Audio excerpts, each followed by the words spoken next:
Adelante.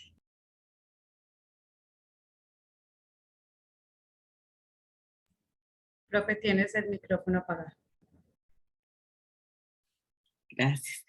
Buenas tardes a todas, buenas tardes a todos. De nuevo, un placer tenerlas y tenerlos con nosotros en la ya tercera charla de nuestro ciclo, nuestro seminario Animales en el colapso de la civilización. El Instituto de Filosofía de la Universidad de Antioquia, el Grupo Ética y el Instituto Latinoamericano de Estudios Críticos Animales ILECA les dan entonces de nuevo la bienvenida. Saludamos a quienes nos acompañan en el webinar y a quienes estarán viendo esta grabación en los próximos días.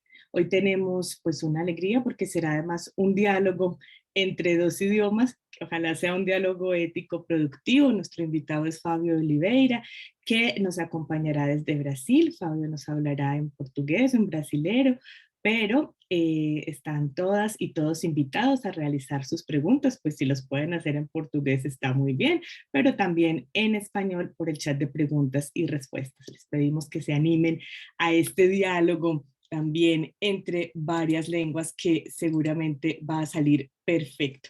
Vamos a presentar a nuestro invitado de hoy, al profesor Fábio Oliveira, como les dije, que es profesor de Filosofía de la Educación en la Universidad Federal Fluminense, miembro permanente del programa de posgraduados en Bioética, Ética Aplicada y Salud Colectiva de esta universidad, miembro permanente del programa en posgraduados en SINO de esta universidad y coordinador del Laboratorio de Ética Ambiental y Animal, LEA.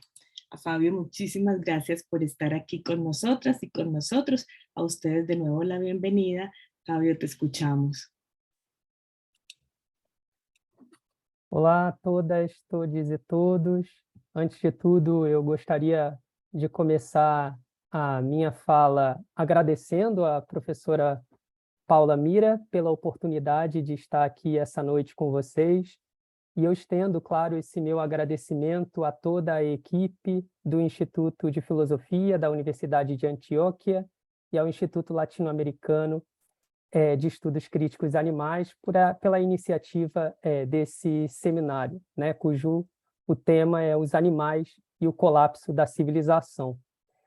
Eu quero dizer que como foi dito pela professora Paula, que eu irei conduzir a minha fala em português e por isso eu tentarei ser o mais devagar, sucinto, para que, enfim, isso não dificulte nosso diálogo, né? E, havendo necessidade, por favor, de eu desacelerar, vocês sintam-se à vontade de manifestar no chat essa necessidade. Eu vou compartilhar a minha tela com vocês. Deixa eu ver se eu consigo aqui. Eu acho que sim, né? Perfeito, Bom, sim. Perfeito.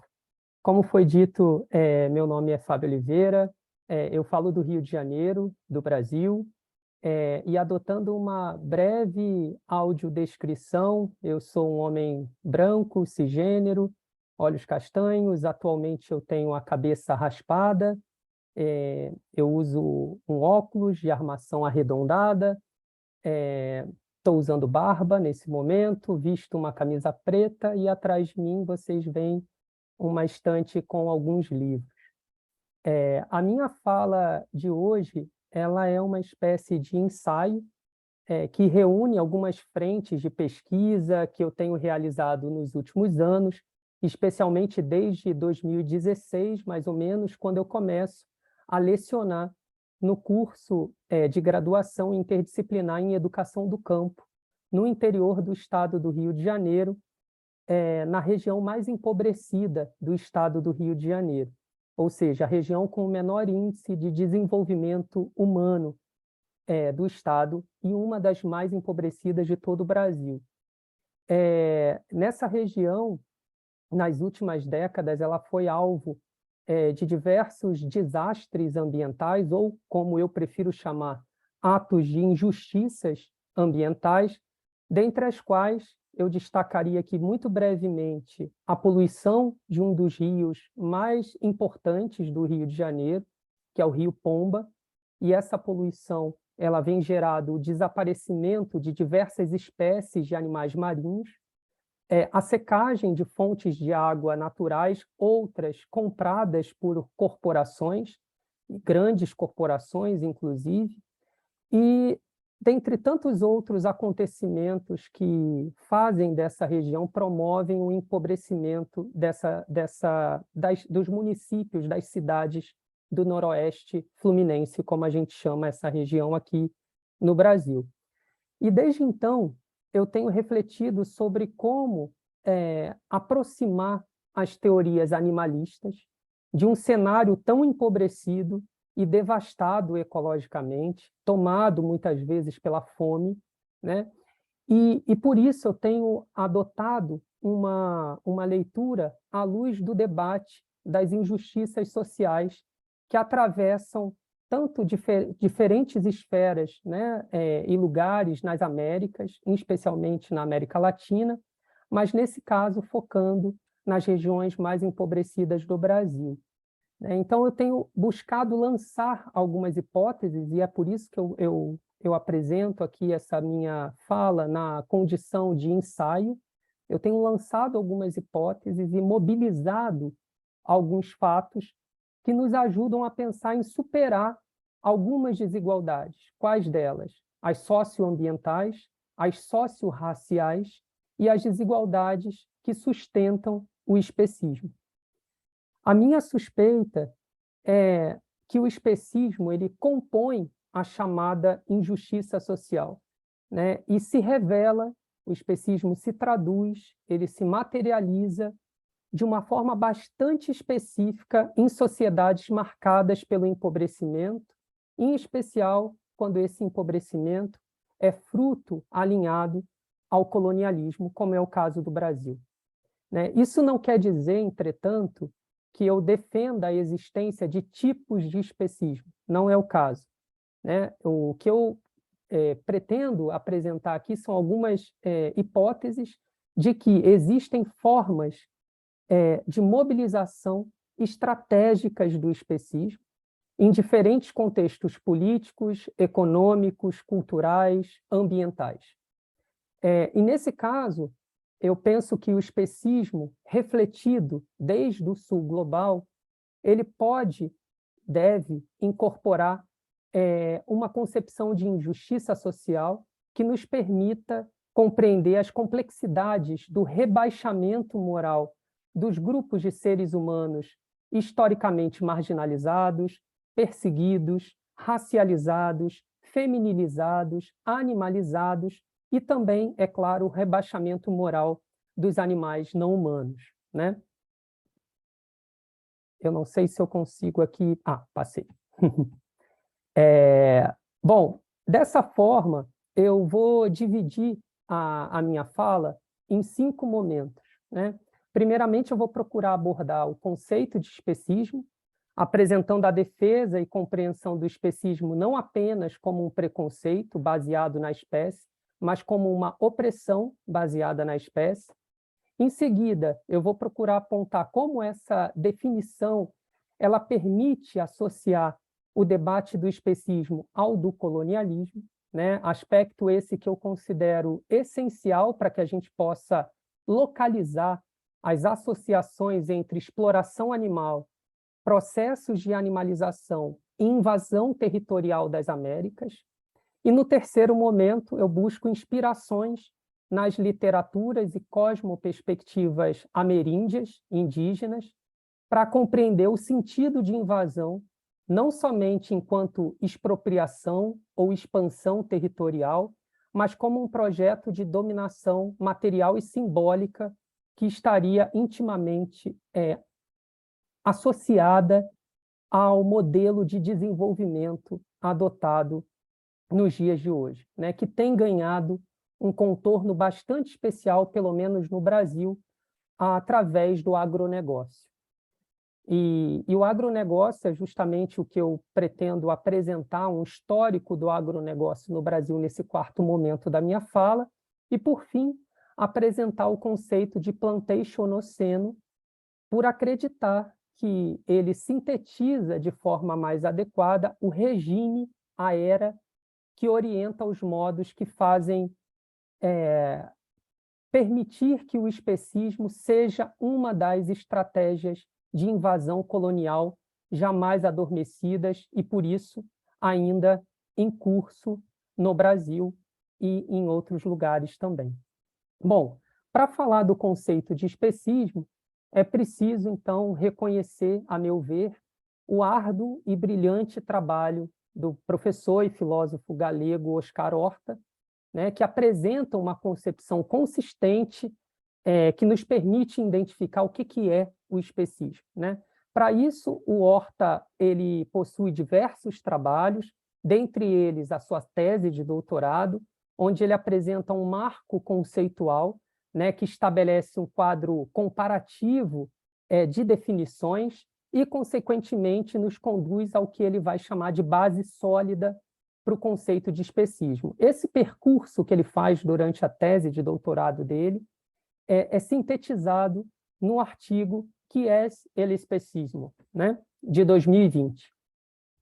Tal como o Horta, né, o autor, eu compreendo e defendo que está no modo como a gente define o especismo, né, o marco conceitual que vai possibilitar examinar o tema, né? Ou seja, é preciso, de fato, eleger uma definição adequada para que a gente compreenda o fenômeno do especismo. O Horta, então, ele apresenta definições de especismo encontradas e derivadas na tese de Richard Ryder, né, até sintetizar o seguinte: o especismo é a consideração ou trato desfavorável, injustificado contra aqueles que são classificados como pertencentes a uma certa espécie. Por consideração ou tratamento desfavorável injustificado, o Horta ele vai considerar que essa expressão ela é equivalente ao conceito de discriminação. Então, nesse caso, o especismo seria, para o Horta, a discriminação direcionada a quem não pertence a uma espécie, né? Não obstante, o Horta ele reconhece outras formas de compreensão do termo discriminação e ele vai mencionar como a filósofa estadunidense Iris Young ela definiu discriminação. E para a Iris Young, a discriminação ela é a exclusão ou preferência, né, explícita de algumas pessoas na distribuição de benefícios, de tratamento que recebem, ou a posição que ocupam em razão de um pertencimento a um grupo social específico, né?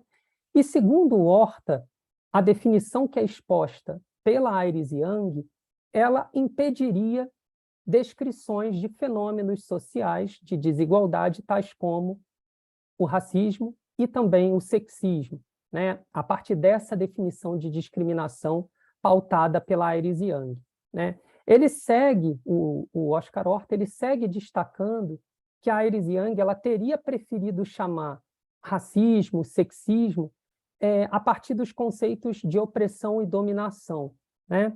E eu penso que aqui a compreensão estabelecida pelo Horta ela esteja parcialmente correta.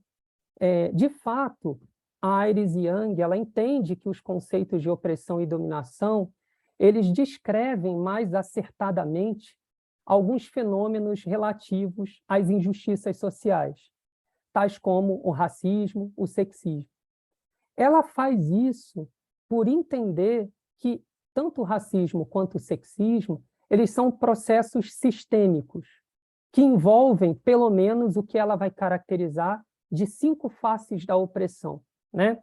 Ou seja, para Iris Young, o conceito de discriminação ele não dá conta da totalidade das causas, dos efeitos, do que ela prefere chamar de opressão, né? Nesse sentido, para Iris Young, o racismo, o sexismo, eles poderiam ser expressos via discriminação, claro, embora para a autora, seja importante destacar a dimensão sistêmica e estrutural desses processos de desigualdade. Ou seja, há discriminação racial e sexista, porém ela está assentada, ela depende de uma opressão social que permite que essas discriminações ocorram, né? E segundo a Iris Young, o uso do termo opressão, ele expõe, ele traz à superfície as distintas estruturas e situações nas quais se expressam a exploração, que é uma das faces da opressão, a marginalização, que é a segunda face da opressão, a impotência, a terceira, o imperialismo cultural, a quarta, e a violência, que é a quinta face da opressão. Então, dessa forma, para a Iris Young, o uso do termo opressão, ele expõe o aspecto estrutural que vai sustentar uma sistemática reprodução de diferentes formas institucionais, econômicas, políticas, culturais, das desigualdades e das injustiças. Ou seja, para a Iris Young, opressão é o termo empregado para decifrar uma ontologia social que estabelece um lugar para determinar os grupos sociais, né? E por isso no slide eu fiz questão de destacar, né, as duas concepções de discriminação e a outra de opressão pela Iris Young propriamente dita, né? Aqui, né, para trazer o debate da Iris Young para o debate da ética animal propriamente dito, é preciso destacar a filósofa ecofeminista Lori Gruen, para a gente pensar como essa discussão acerca da opressão ela é estendida para a gente pensar o especismo, e mais, localizar o especismo dentro das estruturas de injustiça social, né? Primeiramente, a Lori Gruen ela vai chamar a atenção para o conceito de espécie, né? Segundo ela, o que a gente estaria afirmando quando a gente diz que é parte de uma espécie, né? E o que define uma espécie? O que significa denunciar um tratamento desfavorável ou injustificado contra uma espécie? Se a gente for capaz de responder a essas questões fazendo uso das ciências biológicas, da natureza, ainda assim, segundo a autora, segundo a Lori Gruen, a gente precisa convocar a dimensão ética dessa discussão. Por quê?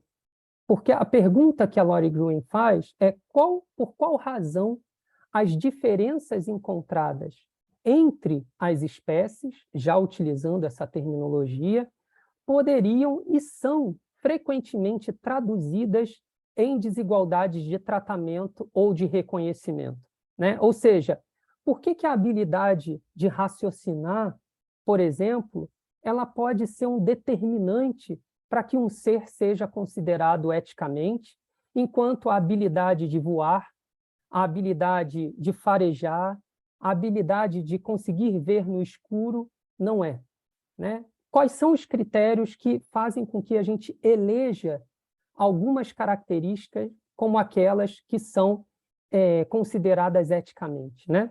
O que faz, então, em resumo, o que faz com que a espécie humana seja efetivamente especial em termos éticos e como isso se reflete na política, né? Essa provocação, é claro, é mais uma provocação do que uma constatação. Essa provocação da Lori Gruen é uma forma de revisitar as questões já inauguradas pelo filósofo australiano Peter Singer, quando o Singer ele visa a despertar o que ele vai concordar como sendo uma falácia naturalista, né, que costuma coexistir nos argumentos supostamente éticos que tentam dar uma definição robusta à espécie, né? No entanto, o Singer ele não está preocupado, propriamente dito, com o conceito de espécie ou com o conceito de humano, de humanidade, tampouco a Lori Gruen estará. O foco da Lori Gruen, ao revisitar essas teses do Singer, continua sendo a definição de espécie e a prioridade dada à espécie humana, o que ela vai traduzir como o argumento do excepcionalismo humano. Nesse caso, o excepcionalismo humano, segundo a Lori Gruen, estaria na base que sustenta uma sistemática e recorrente violência contra os animais não humanos, fazendo deles o que ela vai chamar de um grupo oprimido. Um grupo oprimido justamente porque ele é fruto de uma sistemática violência em diversos níveis, né? E a Lori Gruen ela vai dizer que a gente precisaria, então, assumir que a violência, a exploração, a negação de uma subjetividade, de um indivíduo, ou seja, a opressão contra os animais não humanos se baseia, sobretudo, numa arbitrariedade ética e, consequentemente, numa projeção de uma ficção que não somente negligencia as demandas de cada espécie, mas de cada indivíduo também, né? Também faz com que a gente enxergue cada animal como mais um número numa determinada espécie, sem personalidade, sem desejo, sem medo, sem autenticidade, né? E esse seria, segundo Lori Gruen, uma forma de permanência da violência especista. Aí ela qualifica essa violência, a violência especista, né?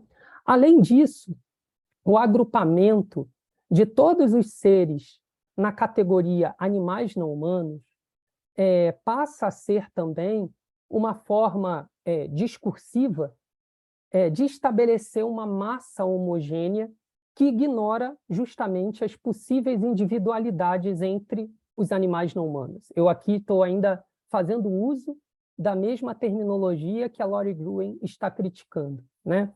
Então, os animais não humanos, ou como algumas literaturas têm preferido chamar animais mais que humanos, passam a ser classificados e analisados por nós, humanos, a partir de um certo distanciamento, de um certo desinteresse. Ou seja, o indivíduo animal, os animais existem, mas o indivíduo animal não existe, porque ele é apenas um número que compõe um grupo homogêneo que vai nos ajudar a entender um certo fenômeno, né?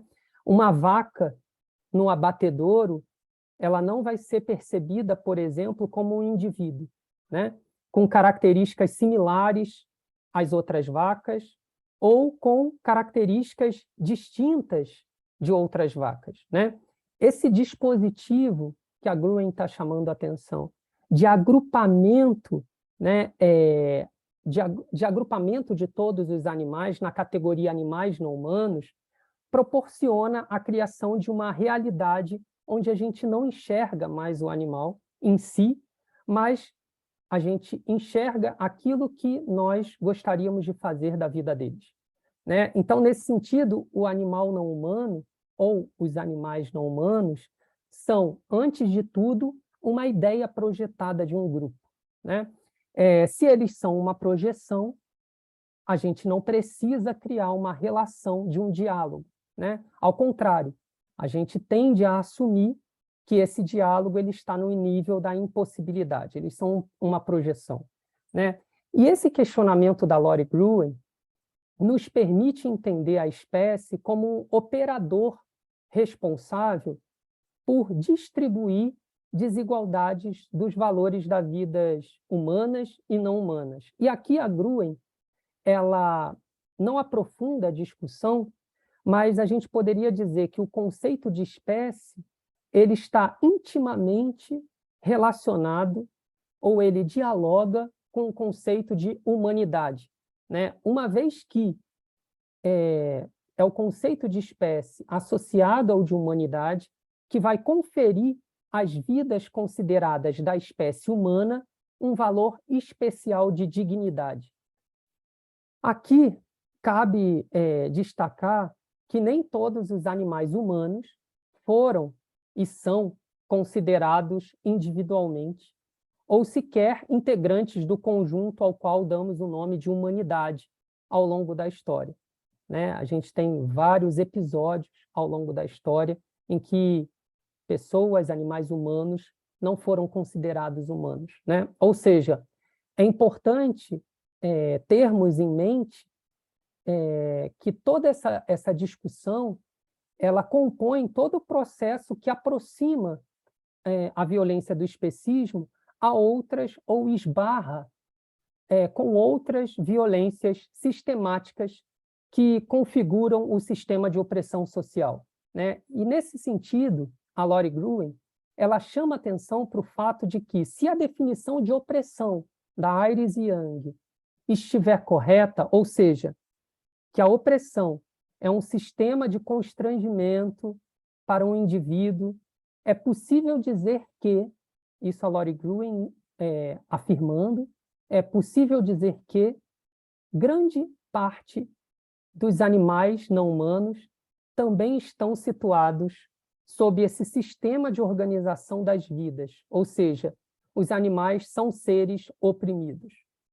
E dessa forma, nós poderíamos sugerir uma tentativa de incorporação da noção de opressão à definição de especismo, proposta pelo Oscar Horta.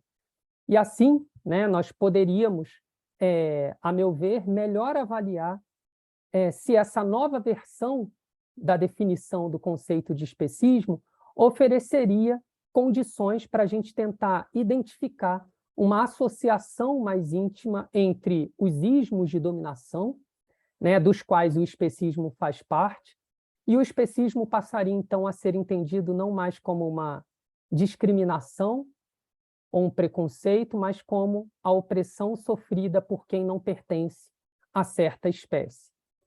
E entender e posicionar o especismo no âmbito da opressão permite a gente inaugurar uma reflexão sobre a violência sistêmica e estrutural contra os animais não humanos e de que forma ela tem coparticipado historicamente da organização social das desigualdades também entre humanos. Além disso, permite que a gente identifique o especismo enquanto uma estratégia, né? E que aqui, né, eu apresento enquanto uma estratégia de qual tipo? Uma estratégia colonial, né? Para sedimentar essa proposta, eu recorro ao pensador indígena, o Billy Ray Belcourt, num artigo intitulado Animal Bodies, Colonial Subjects, Relocating Animality in the Colonial Thought, em que o Belcourt ele resgata as estratégias e as táticas de dominação perpetradas durante o período de colonização nas Américas, para compreender como o especismo ele estava, desde aquele momento, fundido no modo como nós compreendemos aquela sociedade e continuamos compreendendo a sociedade nos dias atuais.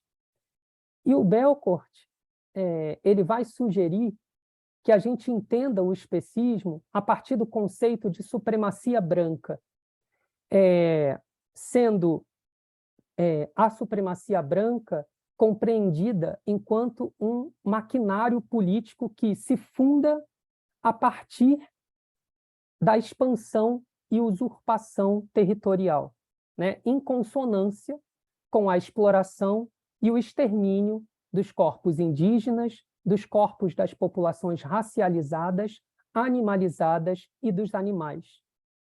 E para o Belcourt, a luta antiespecista, ela, como eu coloco aqui no slide, ela não pode existir dentro de espaços carnistas e arquitetônicos da branquidade, através dos quais as estruturas político-econômicas indígenas são anacrônicas e a totalidade da descolonização é tornada inimaginável. O que ele está querendo dizer com isso?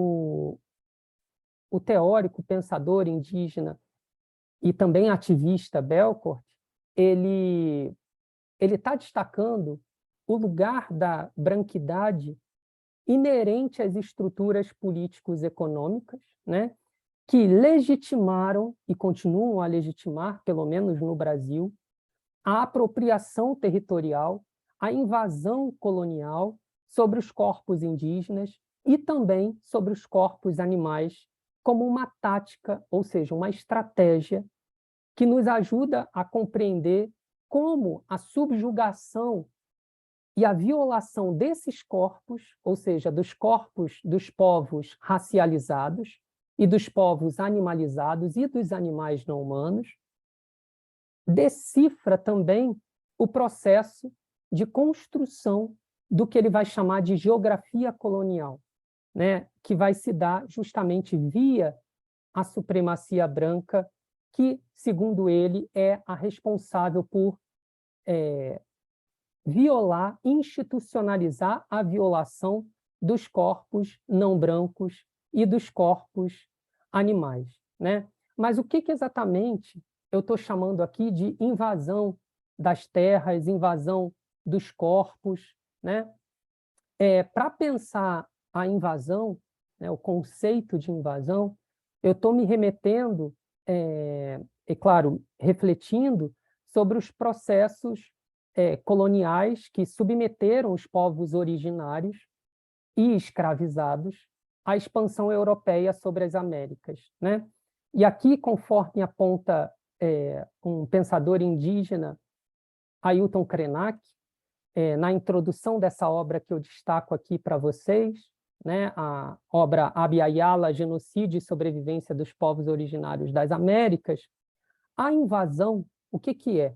Ela é um inventário de matanças que emoldura uma cartografia da morte, né, que é baseada, sobretudo, ele vai dizer, na ideia de civilização e na ideia de humanidade.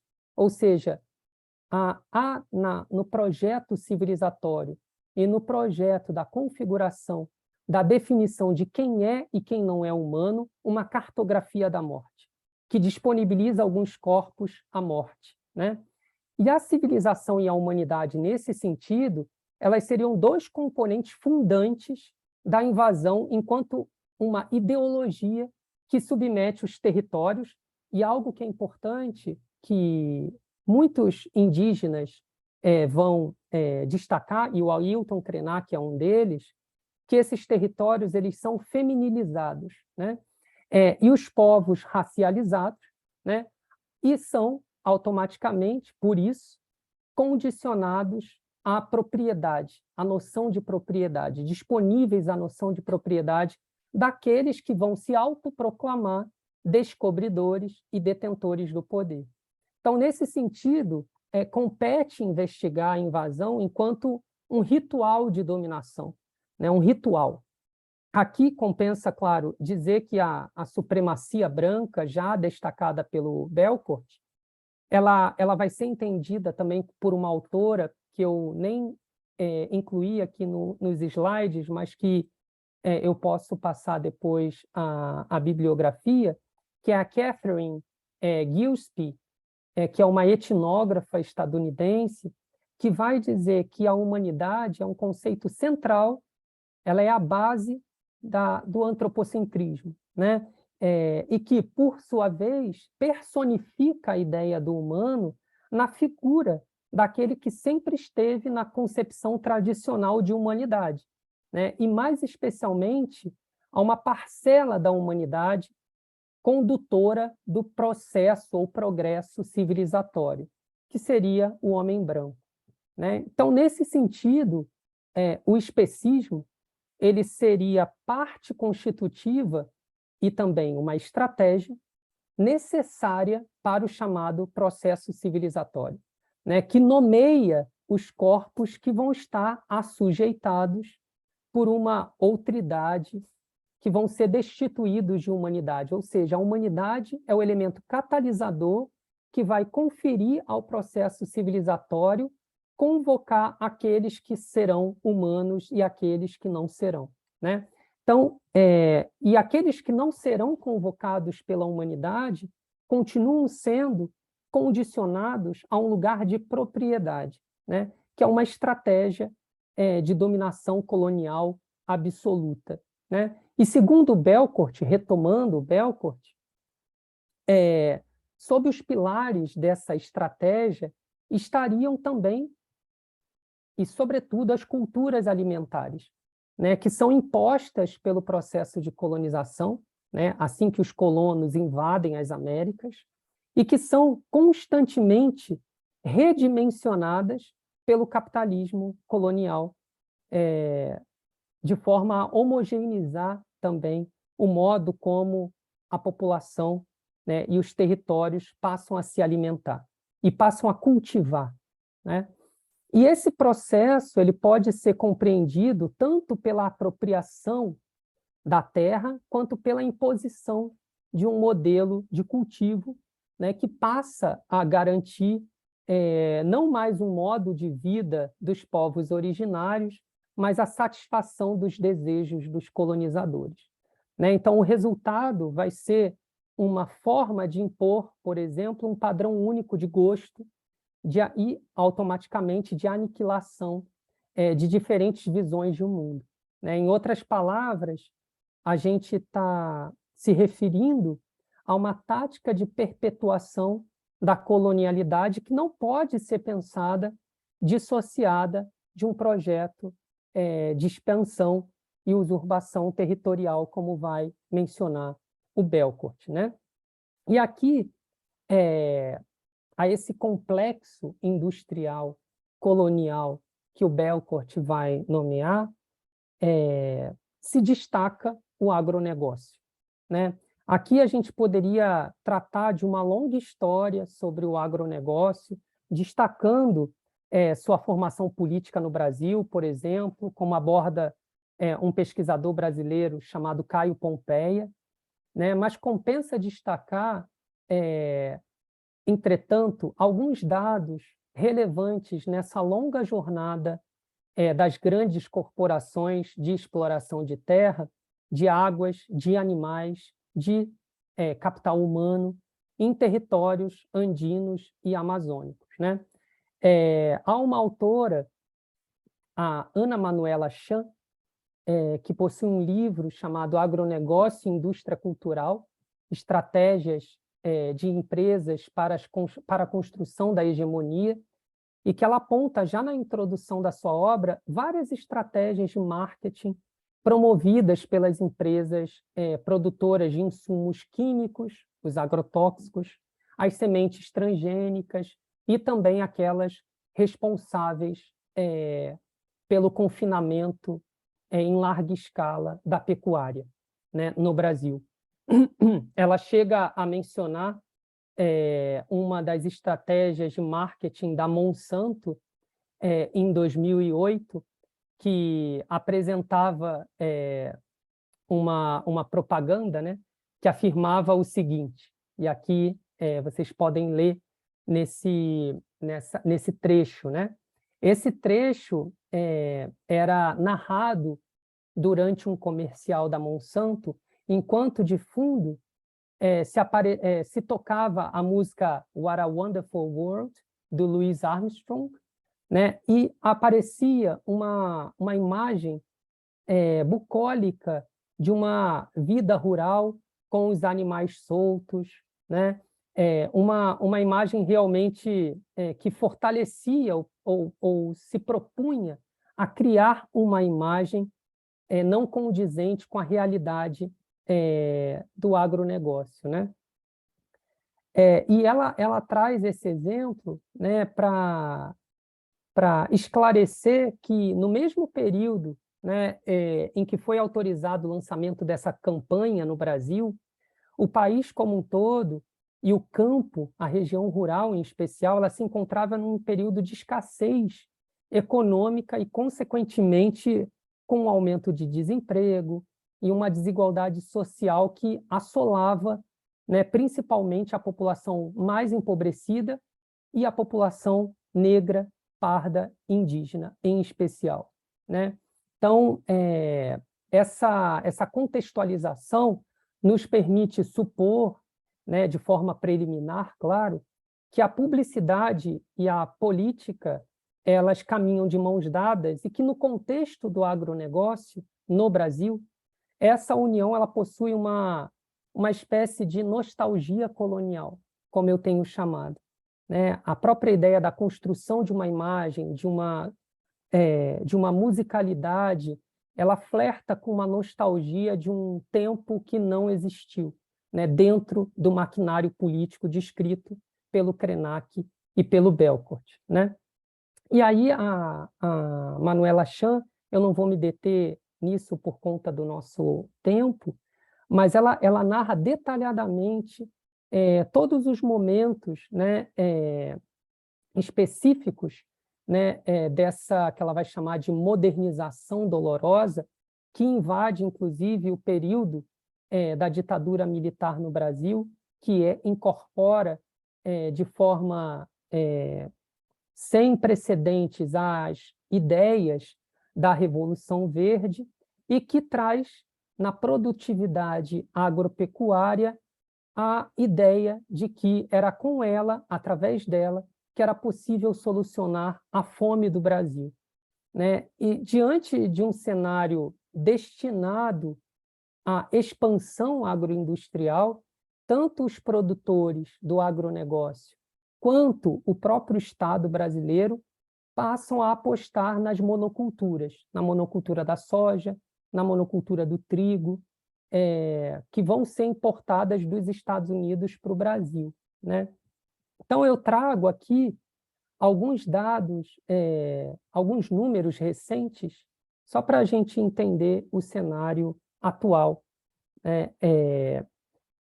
Bom, como eu coloco aqui no slide, segundo a Confederação de Agricultura e Pecuária do Brasil, as exportações do agro brasileiro somaram 9 bilhões de dólares, tá?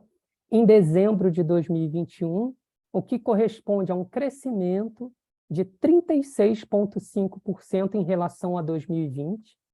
De janeiro a dezembro de 2020, os valores recordes somaram 120,6 bilhões de dólares, o que significa uma alta de 19,7% se comparado ao ano de 2019. E aqui, vejam bem um detalhe, nós estamos falando do período de recessão, estamos em pandemia, né? 2020, pandemia do Covid-19. Em janeiro de 2022, seguido da soja, o setor que mais exportou no Brasil foi o de carne, de carnês, né? E aqui eu apresento alguns dados, 1,61 bilhão de dólares em janeiro, né? Segundo o portal de avicultura, é um recorde histórico, ou seja, jamais na história do Brasil se exportou tanta carne quanto em janeiro de 2022. E aí há um ranking das principais carnes exportadas, a bovina, seguida do frango e, por fim, a do suíno, todas elas batendo recordes no Brasil, né? Então, gravem essas informações, né, de que estamos batendo recordes de produção de alimento, de apropriação de terras, né? Ao mesmo tempo, nesse mesmo período, né, entre 2021 e 2022, o Inquérito Nacional sobre a Insegurança Alimentar, conduzido pela Rede Brasileira de Pesquisa em Soberania e Segurança Alimentar e Nutricional, destacou que a fome no Brasil, em 2022, atingiu 33 milhões de pessoas. Além disso, destacou que 125,2 milhões de pessoas no Brasil passam por algum grau de insegurança alimentar. Isso significa um aumento absoluto de 60% se comparado a 2018, ou seja, 60% a mais pessoas passam fome no Brasil entre esses recortes anuais. E compensa destacar que a região mais atingida é a norte e a nordeste do Brasil, onde há a maior incidência de empresas agropecuárias, e esses índices chegam a 71,6% e 68%, respectivamente. As regiões longe das cidades, os campos, passam mais fome, estando presentes em 60% dos lares de pessoas que moram nas zonas rurais passam fome, 65% das casas comandadas por pessoas autodeclaradas negras e pardas possuem restrição alimentar de algum tipo, além do fato de que lares chefiados por mulheres, a fome atinge 19,3% do total dessas casas. Né? Isso sugere, a meu ver, né, que, dentre outras coisas, a forma de explorar a natureza e o modelo de produção de alimentos que tornam tanto a exploração animal quanto a fome da população, que historicamente esteve ausente do conceito de humanidade, elas são commodities do agronegócio. Ou seja, não é apenas o trigo, não é apenas a soja, que é uma commodity do agronegócio. A fome e o processo de animalização constante dos animais e dos povos racializados também são commodities do agronegócio. A exploração, que tem como fundamento a escravização e a fome, eu vou dar o nome de plantationoceno. Ou seja, o que eu estou chamando de plantationoceno? Um tipo de habitat colonial no mundo. Isso quem vai afirmar não sou somente eu, na verdade eu estou aqui inspirado no autor caribenho Malcolm Ferdinand, no livro Uma Ecologia Decolonial, Pensar a Partir do Mundo Caribenho. Para o Ferdinand, a colonização europeia ela modulou um modo peculiar de habitar no mundo, né? Logo, um tipo específico de ser e de estar no mundo. E nos fundamentos desse habitar o mundo, segundo esse autor, estariam justamente a apropriação das terras, os massacres e o desbravamento, né, que resultam tanto na propriedade privada, quanto nas plantations, quanto na escravização de animais humanos e não humanos. Né? Então, para o Ferdinand, o plantation é ainda a forma de ocupação da terra, né, baseada na Casa Grande e na senzala. Ou seja, o habitat colonial para esse autor é uma forma de destituir de outros seres a possibilidade de ser, mas também de habitar o mundo. Né? E por isso, para ele, para o Ferdinand, né, o conceito de plantationoceno, ele proposto, né, pela Anna Tsing e pela Donna Haraway, ele é mais capaz de traduzir o desenvolvimento de um habitat colonial da Terra ao revelar suas 5 dimensões fundamentais. E quais são essas 5 dimensões fundamentais? O nível material e econômico, o nível histórico, o nível geográfico, o nível político e o nível cosmopolítico. E esse último, o nível cosmopolítico, para o Ferdinand, ele se revela da seguinte maneira, né? Segundo ele, se o antropoceno tenta definir essa era, né, como alguns autores preferem utilizar o termo antropoceno, define essa era em que as paisagens e os não-humanos são profundamente afetados e afetadas com relação à era anterior, segundo ele, é contraditório empregar um termo que oculte a presença desses elementos não-humanos.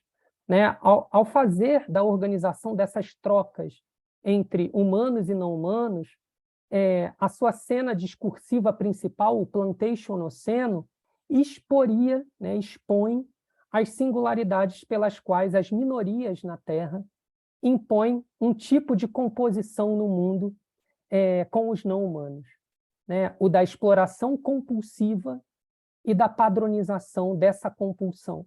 Né? E ele vai evidenciar, né, as perturbações biodiversitárias e as degradações ecológicas causadas pelos plantations. Né? Então, eu finalizo, né, encaminhando para as minhas considerações finais,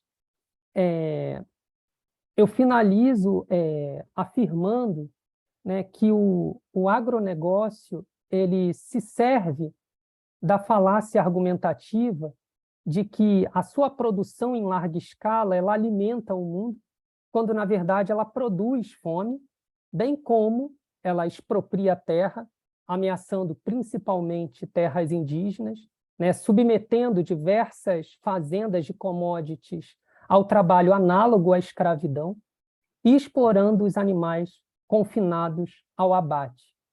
A esse modelo, que eu tenho chamado, mas aqui eu não vou aprofundar, eu tenho chamado de agropornografia, né? É um modelo agropornográfico, que tem inspiração, evidentemente, a descrição da farmacopornografia do filósofo Paul Beatriz Preciado, que eu entendo como uma forma de habitar colonial. A agropornografia é uma forma de habitação colonial que tende justamente a introduzir de forma compulsiva a exploração dos que foram e dos que ainda são considerados não humanos, né? E aí, desse modo, o que eu finalizo aqui chamando de agropornografia seria uma síntese dos fantasmas da invasão, né, que ainda permeiam nas tramas que são expostas pelo agronegócio. Dessa forma, o especismo ele cumpre um papel enquanto estratégia de invasão multifatorial, material e econômica, histórica, geográfica, política e cosmopolítica, né? Por isso, o especismo, a meu ver, não é somente uma discriminação, tampouco somente um preconceito, mas é uma opressão que ecoa os fantasmas coloniais da animalização, né, de todos os corpos que estão à disposição aos interesses dos colonos, hoje donos das grandes corporações do agronegócio, em diversos territórios que são frágeis e empobrecidos pela sua compulsão exploratória. Bom, com isso eu finalizo agradecendo muitíssimo a oportunidade de estar aqui com vocês. Muchísimas gracias, Fabio, por esta amplia reflexión sobre el concepto de especismo y todo lo que al final aprendimos del agronegocio. Les recordamos que las y los esperamos con sus preguntas a través del chat de preguntas y respuestas.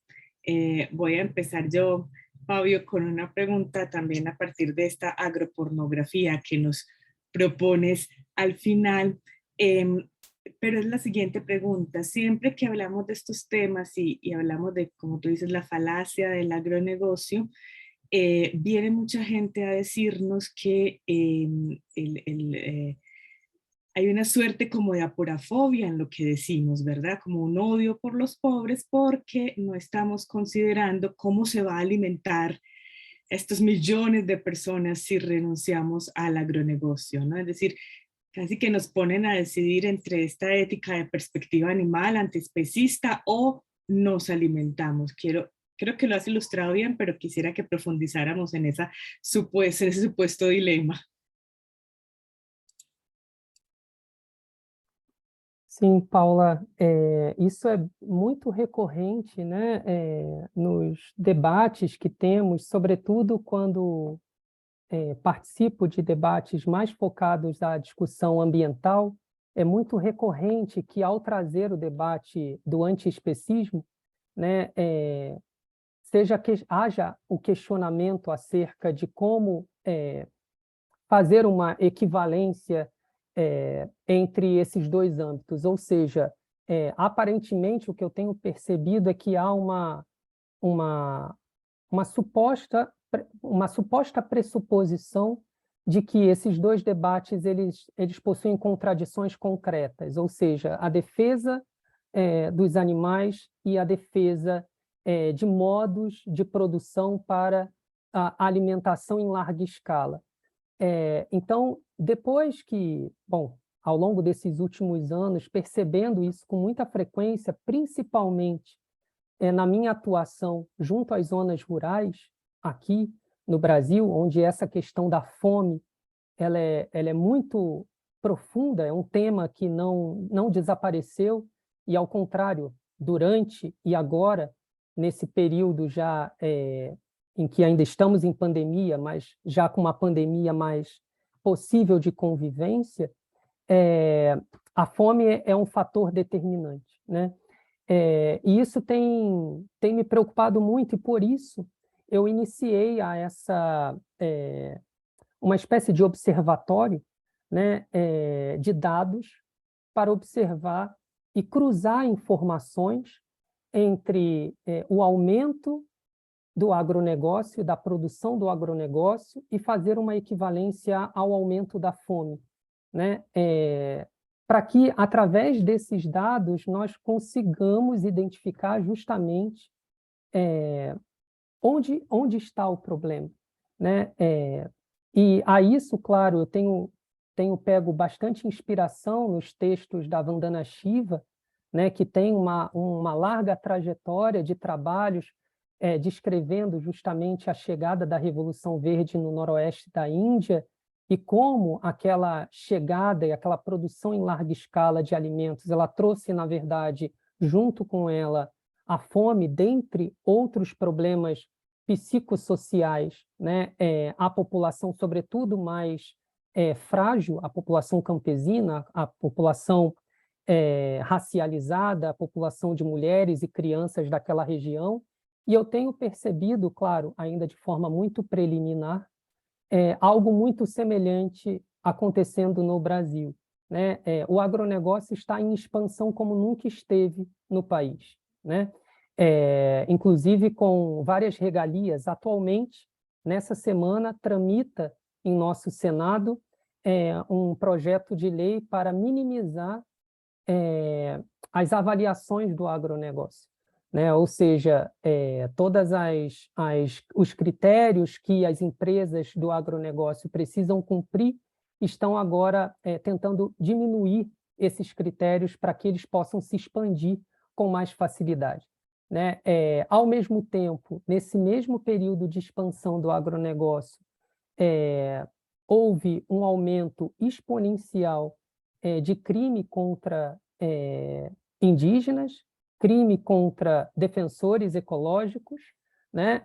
Então, há uma possibilidade de cruzar esses dados. Bom, nós temos neste momento, 2022, né, agosto de 2022, muitos intelectuais que denunciam o agronegócio no Brasil que tiveram que sair do país, né, e que pediram asilo intelectual em outros países, né, justamente porque à medida que esse debate avança e identificamos as falácias que o agronegócio se utiliza, né, e que, por isso menciono a Ana Manuela Chan, a Ana Manuela Chan vê como houve uma coparticipação dos meios de comunicação para fazer com que a população acreditasse que, de fato, ela precisava do agronegócio para sanar a sua própria fome. Então, hoje no Brasil, você senta e assiste um canal de televisão aberta e você vê a cada intervalo uma mensagem: o agro é pop, né?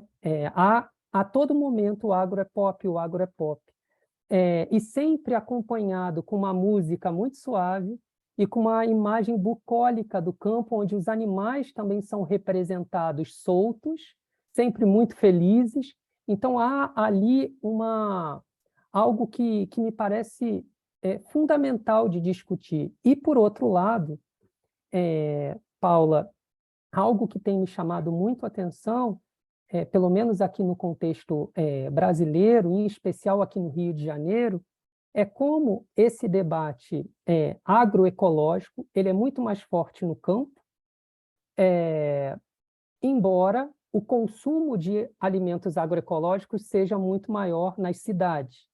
Então, o campo produz para a cidade comer os agroecológicos, e o campo consome os alimentos contaminados. Ao mesmo tempo, há um aumento significativo na adoção, seja do veganismo, mas também do debate antiespecista nas grandes metrópoles brasileiras. E esse debate não chega nas zonas rurais e campesinas.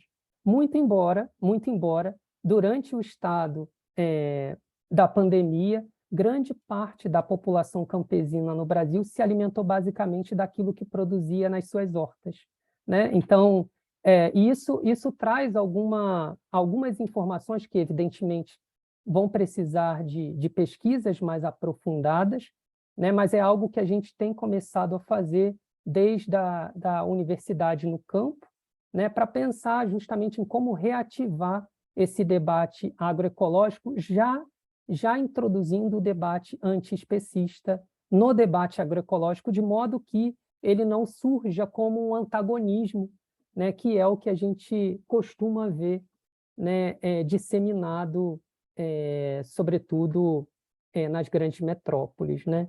Então, a título só de exemplo de algo que me orgulha muito, no final do semestre passado, nós celebramos o fim do semestre e nós fizemos uma grande festa julina com fogueira e danças típicas, onde estudantes, os próprios estudantes promoveram e organizaram, e toda a alimentação foi de base vegetal dessa festa, né? De um instituto inteiro. Toda a base foi vegetal, e não só foi uma escolha de base vegetal, houve uma discussão sobre isso, né? Da importância de o território agroecológico ser um território sem opressão, inclusive animal, né? Então, eu vejo ali uma certa esperança contra a agropornografia que eu tenho identificado em alguns espaços. Gracias, Fabio. Y hablando de agropornografía, Iván Ordóñez te pregunta si puedes profundizar sobre el concepto que no le ha quedado del todo claro. Claro que sim. Então, Ivan, obrigado pela pergunta também. Esse conceito, na verdade, é um conceito que eu ainda estou em fase de amadurecimento acerca dele, né? O que tem me chamado a atenção e a razão pela qual eu comecei a utilizá-lo nas minhas recentes falas, em razão de termos já solidificado a presença maciça das indústrias farmacêuticas na política brasileira, por exemplo, né? Da influência das indústrias farmacêuticas na produção e na gestão das vidas e também das mortes, né? E me chamava muito a atenção o fato de que esses grandes grupos de indústrias farmacêuticas, muitas vezes, os mesmos grupos são compostos tanto por indústrias farmacêuticas quanto por indústrias do agronegócio. Fazem parte dos mesmos grandes grupos, né? Ou seja, as empresas que produzem o alimento contaminado são também parte dos mesmos grupos que irão produzir o medicamento para que você solucione os efeitos de uma ingestão alimentária baseada em consumo de alto índice de agrotóxicos, para falar o mínimo, né? Então, eu achei importante, além da farmacopornografia já denunciada, né, e sintetizada por Preciado, destacar também a participação da indústria do agronegócio na gestão política, inclusive de alguns estados, né? Então, atualmente, eu tenho feito um levantamento dos saldos anuais das principais indústrias do agronegócio e conectando esses dados com também o PIB de alguns estados-nação, né? Então, nós vemos, por exemplo, indústrias do agronegócio, e muitas, não são poucas, com um poder, né, de influência em debates internacionais muito maiores do que se comparados a países empobrecidos, né? O que significa dizer que decisões internacionais podem ser, sobretudo, influenciadas, né, pelos interesses privados dessas indústrias do agronegócio, né, que é algo que tem acontecido em diversos países. Eu ousaria dizer que é o que tem acontecido também no Brasil, embora não só, né? Então, há esse conjunto de situações, eu tenho denunciado, digamos assim, como sendo uma agropornografia, né? Ou seja, é uma síntese de um assinte que tem acontecido, né, nos processos da compulsão da exploração da terra e dos corpos que foram historicamente desumanizados e animalizados. E aqui, quando eu digo animalizados, eu não me refiro só aos humanos que foram animalizados, mas também aos animais que são frequentemente animalizados, né? Como uma destituição de subjetividade, de individualidades. Então, esse processo de animalização, a meu ver, ele é constitutivo dessa agropornografia, né? Que invalida justamente a possibilidade de qualquer outro ser que não esse disposto a habitar colonialmente um mundo tal qual esse ser que se autodeclara o dono da terra e o dono também das propriedades e dos seres que habitam nela, né? Mas ainda é algo bastante preliminar. Por isso, eu achei importante iniciar dizendo que ainda é uma fase de ensaio e, por isso, agradeço muito também todas as considerações, porque elas me ajudam a sedimentar e organizar melhor essas ideias. Gracias, Fabio, y gracias a quien nos pregunta, Mariana, que además es tan amable de hacernos la pregunta en 2 idiomas, la tienes ahí en el chat de preguntas y respuestas. Da gracias por la presentación y nos dice, no comprendí el concepto de Planteoceno. Si podrías profundizar un poco sobre este tema. Y muchas gracias. Bom, Mariana, certo? Mariana, sim. Mariana, muito obrigado pela pergunta. Então, o conceito de Planteicoceno que eu me faço valer aqui, ele foi inicialmente, né, proposto por 2 autoras, a Ana e a Donna Haraway, e aqui eu estou usando, na verdade, uma reformulação desse conceito a partir do Ferdinand, né? E por que ele opta por utilizar o Planteicoceno? E aí eu vou chegar à definição dele a partir da apresentação e definição do antropoceno e do capitoloceno, né? Para ele, o antropoceno ele sugere que o homem é quem deveria, o homem aqui é proposital, né? Homem mais humanidade, é quem deveria responder aos processos de violência, de dominação, de uma fração de conjuntos cada vez maiores sobre a Terra, né? Outros termos foram propostos, né, para tentar definir essa era, né, uma era de influência jamais vista anteriormente.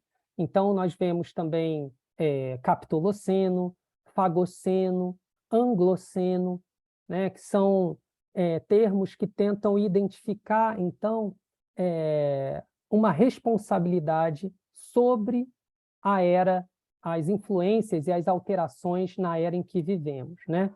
O capitoloceno, o Ferdinand vai reconhecer que tem a vantagem de reconectar os desenvolvimentos do capitalismo e das revoluções industriais britânicas às transformações materiais das paisagens da Terra, assim como vai abrir potencialidades de crítica do capitalismo. No entanto, quando ele diz da oportunidade, né, e da preferência, predileção pelo termo Planteicoceno, ele está sugerindo que o que nós devemos identificar, além, né, de identificar o regime de organização econômica e política ao capitalismo, que nós identifiquemos também o modo de desenvolvimento de habitar no mundo, né? E aqui ele está fazendo, evidentemente, referência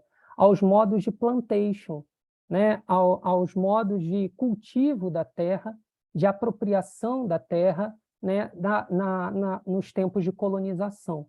né? Ou seja, por isso ele faz uma referência à Casa Grande Senzala, né? Há ainda, segundo ele, dentro do estágio da era atual em que vivemos, os fantasmas desse mesmo modelo de operação de dominação das terras, da Casa Grande e da Senzala, a qual nós damos o nome de modus plantation, né? Então, o plantationoceno traria visibilidade ao fato de que nós continuamos mantendo uma mesma relação, seja de trabalho, mas mais do que isso, uma relação com um jeito de viver na Terra.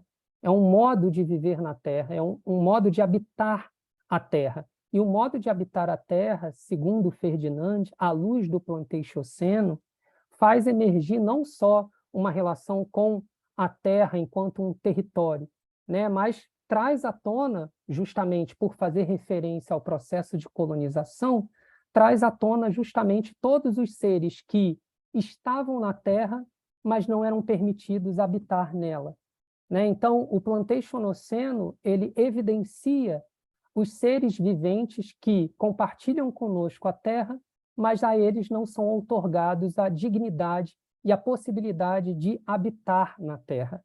E a isso ele vai se referir aos povos que ainda continuam marginalizados socialmente, mas também estende aos animais não humanos, né? Isso o próprio Ferdinand faz, né? Reconhece que os animais não humanos eles padecem, né, de um modo sistemático de exploração que os impede de habitar na Terra. E aí ele chega a dizer isso, que em razão da nossa própria incompreensão da subjetividade dos outros animais, nós a negligenciamos. Nós dizemos que ela não existe, enfim, nós criamos projeções e subterfúgios para rebaixar moralmente esse outro ser, né, impedindo que ele habite efetivamente a Terra e exponha também as nossas próprias limitações enquanto pertencentes à espécie humana, né? Então, o Plantationoceno, nesse caso, ele visa a evidenciar justamente um histórico sistemático de exploração e que se consolidou num que ele vai chamar, né, de exploração compulsiva, né, que é um jeito de habitar a Terra, né? Há uma compulsão de expansão, de expropriação, de invasão, de dominação daquele que é chamado de outro, né? Então, há um desagenciamento frequente no Plantationoceno, né?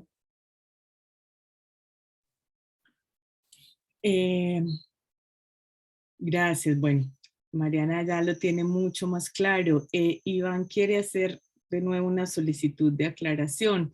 Es decir, que la agropornografía es algo así como la idealización de la colonización y desarrollo de la agroindustria como forma de vida, ligada a esta principalmente al consumo. Está entre dos dispositivos, entonces dice que disculpe si no comprendió, pero nos da la oportunidad para profundizar todavía más sobre el asunto. Na verdade, Ivan, eu fiquei com vontade de anotar o modo como você sintetizou a agropornografia. É exatamente essa a intenção. Muito embora eu tenha destacado aqui na minha fala o consumo, mas há, evidentemente, outras dimensões importantes a serem discutidas, sobretudo à luz do antiespecismo, né, como os aspectos ontológicos, por exemplo, a metafísica, entre outros que precisam ser incorporados a essa denúncia, digamos assim, conceito-denúncia da agropornografia. Mas sim, sem dúvida, está bem sintetizado pelas suas palavras, a quem eu agradeço mais uma vez. Así es, muchas gracias, Iván Andrés. De mi parte, una última pregunta, Fabio, también de esta falacia del agronegocio. Uno de los, digamos, a la opinión pública, una de las grandes fuerzas en la comunicación y en la forma en cómo se invalida la ética animal o los movimientos animalistas frente a la opinión pública.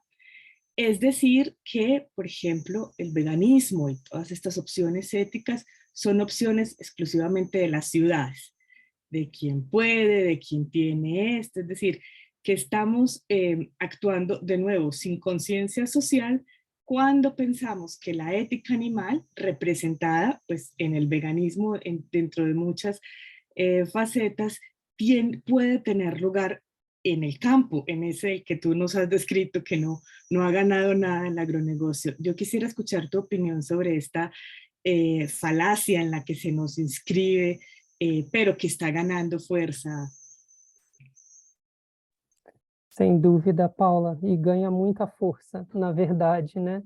Eu tive, e aí é uma confissão, né? Eu tive muita dificuldade também em levar o debate animalista, antiespecista e principalmente o debate acerca do veganismo para as zonas rurais, né? Sobretudo em espaços quilombolas, indígenas, dos quais eu participo, né? Do Movimento Sem Terra, entre outros, né? É um debate ainda delicado, né? Muito embora seja uma experiência factível e uma experiência já da ordem da existência, já existe, né? O que eu tenho percebido com alguma frequência, e pelo menos aqui onde eu tenho circulado, é uma recusa terminológica, né? Muitos e muitas estudantes, por exemplo, com as quais eu tenho uma proximidade, não explicitam o termo veganismo, ainda que sejam veganas e veganos, né? E não se utilizam por entender que, em determinados espaços, sobretudo os mais pobres, se valer dessa terminologia pode criar um distanciamento tão grande de diálogo que é preferível se utilizar de outras, como, por exemplo, alimentação vegetal, né? Ou, por exemplo, as pessoas, é muito comum que as pessoas não utilizem o termo o punks, que é plantas não convencionais, e as pessoas preferem utilizar matos de comer, né? Então, as terminologias, eu acho isso incrível, elas vão se adequando e contextualizando para que se não perca o componente ético da discussão, mas que, ao mesmo tempo, ao se trazer o debate ético, não se perca a possibilidade de um diálogo, né, com essas pessoas. Então, é muito comum nas cidades campesinas que eu tenho frequentado, os espaços de acesso, né, de produtos, né, com selos autenticamente veganos, por exemplo, sejam de fato extremamente inacessíveis no que se refere ao financeiro, né? E o que nós, do Laboratório de Ética Animal e Ambiental, temos feito? Temos feito uma sequência de oficinas de capacitação. Então, nessa região do Noroeste Fluminense, por exemplo, nós fizemos 10 oficinas, né? Uma delas, por exemplo, de leite vegetal. Então, o que fiz? Fiz uma pesquisa sobre quais eram os grãos disponíveis e acessíveis naquela região e quais seriam os grãos possíveis de realização de leites vegetais. Então, fiz esse levantamento e fomos com a oficina para ensinar as pessoas a como produzir seus próprios leites com aquilo que havia na horta delas, né? A outra é como criar tintas sustentáveis para pintar a casa, com cascas de beterraba, com cascas de cenoura. Então, eu tenho pensado muito em como levar a discussão, mas também me ser levado por ela, né? Para que, de fato, não pareça uma discussão estrangeira que chega para apenas educar os deseducados, né? Então, isso tem me sido bem interessante e, claro, eu, na verdade, aprendo mais do que ensino, porque meus estudantes são, de fato, aqueles que são responsáveis por todas essas iniciativas e modos de criação. E aí, nesse caso, o veganismo ele se torna, inclusive, mais acessível, ele não só é mais uma opção, mas ele é o mais acessível. Então, temos feito somente produtos de higiene pessoal e de limpeza da casa com plantas e ervas que coletamos na região, né? Então, fazemos sabão para lavar as roupas, que geram 5 litros de sabão com uma pequena barra de coco, né? Então, tudo isso tem expandido, a meu ver, né, a possibilidade de discussão. E aí, a essas oficinas, eu não dou o nome de oficinas veganas, são as oficinas sem opressão. Então, e temos ido com isso discutindo e também aperfeiçoando as nossas estratégias, né, de levar a discussão ética para outros espaços. Así es, muchas gracias. A veces, de hecho, los académicos tenemos ese problema, ¿no? De problema del diálogo con otras culturas y comunidades, así que nos inspira mucho lo que nos acabas de contar del trabajo con la comunidad. Andrea Giraldo dice, buenas tardes, volvemos al concepto de planteoceno. En ese sentido, el planteoceno cuestiona al término antropoceno, cuestionando en ese sentido la expresión antropos como posicionamiento del ser humano en el centro, revelando a través del desarraigo de animales no humanos y humanos, revelando a través del desarraigo de animales no humanos y humanos en las formas de cultivar la tierra, que es la dominación expresada en el modelo socioeconómico. Disculpen si no he entendido bien, estamos para dialogar, Andrea, ni más faltaba. No sé si quede clara la pregunta, Fábio. Não sei se entendi tão bem, Andrea, mas o pressuposto da discussão, pelo menos proposta pelo Malcolm Ferdinand, é de que o antropoceno ele daria uma centralidade, evidentemente, à humanidade, mas por isso mesmo ela deixaria de evidenciar que não foram todos os humanos que foram responsáveis por essa pegada e pelos impactos que nós vivemos atualmente, os impactos ambientais, de modo geral, os climáticos em especial, não foram produzidos por todo e qualquer humano, inclusive, como é a proposta do Ferdinand, pelo fato de que muitos humanos sequer foram reconhecidos como humanos durante boa parte da nossa história. Então, a crítica dele, veja bem, a crítica dele não é acerca das questões levantadas por esses termos, porém, a busca por um termo que possa sintetizar mais adequadamente aos olhos do Ferdinand, né? E eu particularmente, até o presente momento, estou de acordo, de que há outras formas de identificar e de decifrar essa era exploratória compulsiva, né? Ela não foi só e somente gerada pelos humanos, mas por um humano muito específico, né?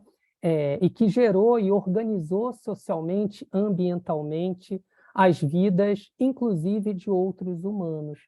Então, não deixar evidente isso também nesse registro dessa era seria um problema para alguns autores, dentre eles o Ferdinand. Sí, creo que precisamente a eso va el último comentario de Andrea, ¿no? Es que el término antropoceno, bueno, pareciera poner al centro